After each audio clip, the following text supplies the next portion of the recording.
Hello to the writer, Delaney, dramaturge, Sam Lowe. Welcome to both of you. Thank you for coming in. Thank you for inviting us. Good afternoon. Lovely, it's a pleasure. Now, your show in the Greater Manchester Fringe Festival is on in July, towards the end of July. Yep. Plenty of time to get tickets and get down there and all that. So we'll go at websites later and so on. But it's called Adam, A History of Man. Let's start off, I think, Chris, you're the writer, with exactly what that's doing. I think it's got, you're going through sort of the dawn of man and prehistory and similarities and differences between us now and then. Anyway, you say, what's it? I know it's a comedy as well. What's it to do with? Yeah, that's great, Andrew. Well, it's a two-man show. So we've got Professor Peter Potty Pots, who's created... hold on a minute. Peter who? Peter, Professor Potty Pots. All right. And he's created... Again, massive tongue twister. I'm laughing already. Enthusiasm. Okay. So he's created the resurrector machine. So if you watch the film Jurassic Park... Yes, I have seen it. Yes, I think I'm up. So you know the big dinosaurs. The big dinosaurs, yeah. Yes. Beard and stuff like that. Yeah. That's right. So they bring back to life dinosaurs by extracting DNA from insects collected in amber. So we're going to do the same thing using the resurrector machine to bring back to life the first human from fragments of bones dug in archeological digs. And what we're going to do is get this human DNA and evolve Adam from ape man to hunter-gatherer to the early settlers to a Roman soldier all the way to modern man. And we're going to ask that question: has mankind learned from the history of humankind? Good question. Have we really changed? Are we really the same? Now, I'm not expert enough to know about, there were different types of man, wasn't there? Was a different, and one died out of something, and then the other one that we are overtook him, have you? And in fact, there's always programmes on BBC4 about, about the first man and so on. But how much did you actually do lots of research? Is this sort of something that really interests you, or is it kind of a nice little vehicle for lots of laughs, or it could be both, of course? I love history. It's one of my passions, and I love the idea about how we all came from one person, from one man, and then the whole of the population is now here because of that one person. That person could have died in wars, could have got disease, natural disasters, but humankind has clung on to life and survived. And I love the idea about how we, as a civilization, our knowledge and our brain increases in size and we learn more, but fundamentally, do we change? And that's what this play, as a comedy, answers. Well, there's that thing, isn't there, about different parts of the brain, because different parts of the brain relate to different parts of, some parts of the brain are older, inverted commas, maybe more sort of stuff to do with emotions and our basic drives, and the higher functions are sort of comparatively more recent. I'm guessing, say comparatively, we're talking millions of years. I mean, it's all a bit kind of moot, nothing to get massively worried about over your conflicts, kind of thing. But it is fascinating. Is it something you've studied, or is it just a passion and interest? It's something I've studied. I'm really interested in the history of mankind, but like you said, with the brain as well. So we have the lizard brain, which is how we breathe. Excuse me, the lizard brain. The lizard brain. That's a bit worrying.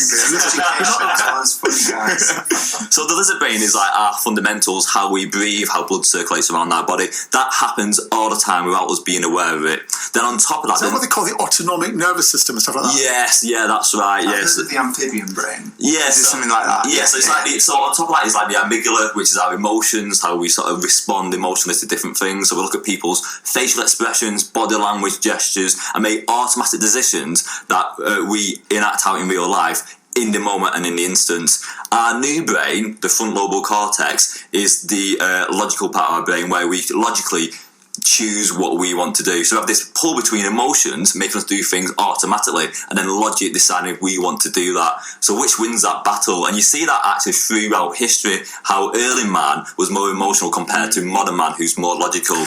I'm thinking, of course, of that wonderful film, Night in the Museum.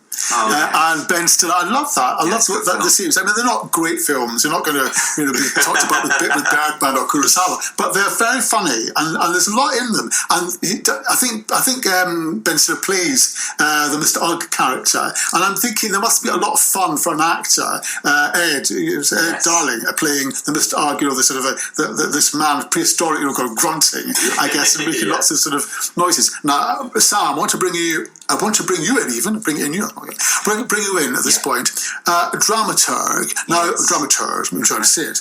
I want to see what it is. My sense is that it's someone who helps to shape a piece of theatre, but you tell me more. See if I've got that right. That's exactly it, really. So at its core, it's basically working with the director and helping to shape the piece of theatre. It totally depends on the context. So if it's more of a conventional play, it might be literally editing the script, but the script is already in place in this sort of case, in this context, and it's a very good script as well. I was when I was in the first rehearsal for it, I was kind of watching it with fresh eyes, because as a dramaturge, you're kind of in that audience role. You're offering that perspective, like what the audience is going to be thinking at that point.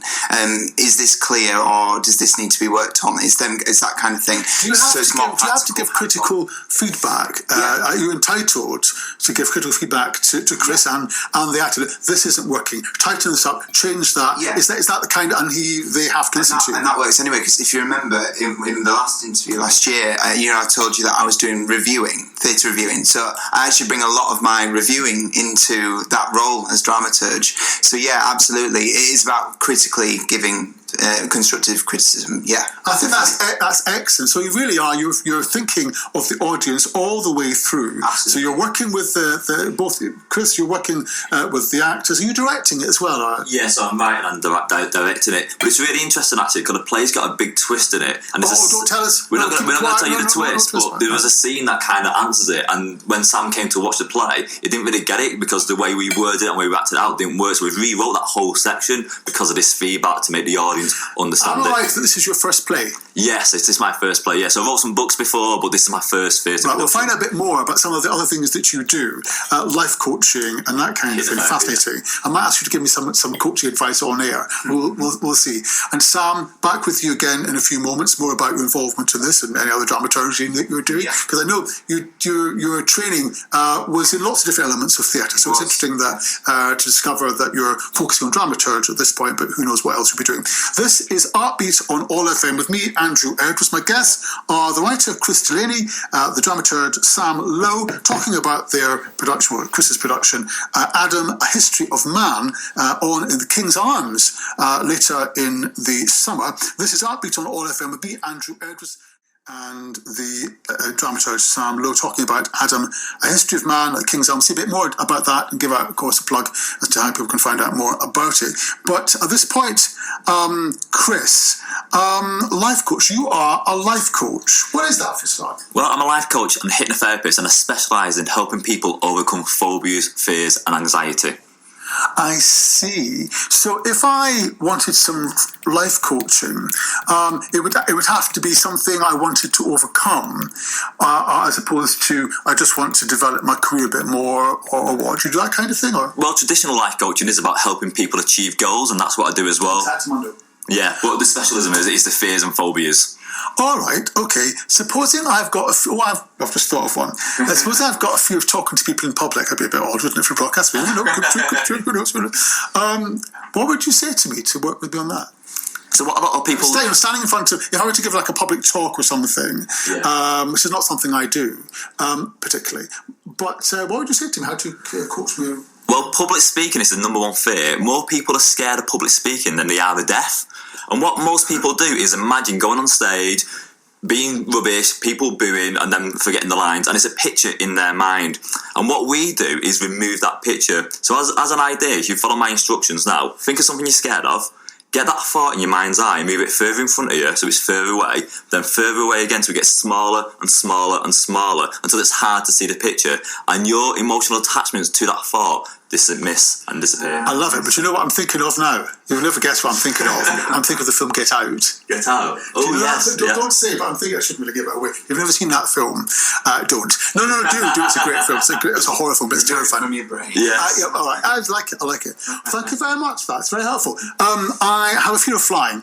Yes. And a couple of years ago, I spoke to a wonderful psychologist called Jill Harvey-Bush. I play it from time to time. In fact, I might be playing this summer, about fear of flying. And one of the things she did was something about working out where you're looking when you're accessing your fear on the plane, literally where your gaze is, and changing your gaze, looking somewhere else, which was incredible. It was tremendously helpful. That was just that little thing, actually looking somewhere else. Admittedly, there were other things to do as well. So this is a fascinating subject. We could probably do a whole interview about the psychology of this. So that's a mental note. Coming back to, in just a moment, I want to ask you to final plug for Adam, History of Man. Before we quite do that, I want to ask you, Sam, what else you're up to creatively? If this is doing dramaturge for Chris, what else are you doing? So at the moment, I'm still reviewing, actually. So I'm actually reviewing a lot of shows at the Greater Manchester Fringe and Manchester International Festival. So, ooh, fantastic. And I'm currently the Students' Union President of the Manchester College of UCM Manchester. So that's where I studied before at UCM Manchester at the Arden School of Theatre. So it's nice to sort of give something back to students. They've already voted. So this is my second term now. And in the future, I would like to be a performer as well as like direct, as well as write, as well as make theatre, that kind of thing. I wouldn't say no to anything really. I love all areas of the arts. Maybe not so much costume. not so much costume. Thank you. Keep in touch with what, let me know what you're doing. Yeah, of course I will. Yeah, I'd love to. Yeah. Back to you, Chris. Yes. For a final plug about why we need to get down to the King's Arms on the 22nd and 23rd of July and give out one website. I don't mind which it is. I'll say thank you very much, Chris Delaney. Yeah, so we talked about the educational side, but the fundamentals of this play, it's a comedy. There's so many laughs all the way through it. As a massive Is it slapstick as well? Is it kind of silliness as well? I love comedy, so I've mixed different genres of comedy, and especially when Adam is a monkey man, there's lots of physical comedy. I'm laughing already. It's really good. We did a rehearsal before we came. Who are your comedy heroes? I, for example, love Lauren Hardy. I'm really big on Lauren Hardy. Morecambe and Wise. Whole range of comedians. I love all that old stuff as well, but I'm a big fan of stuff like Blackadder, Upside Crow, which is on at the moment.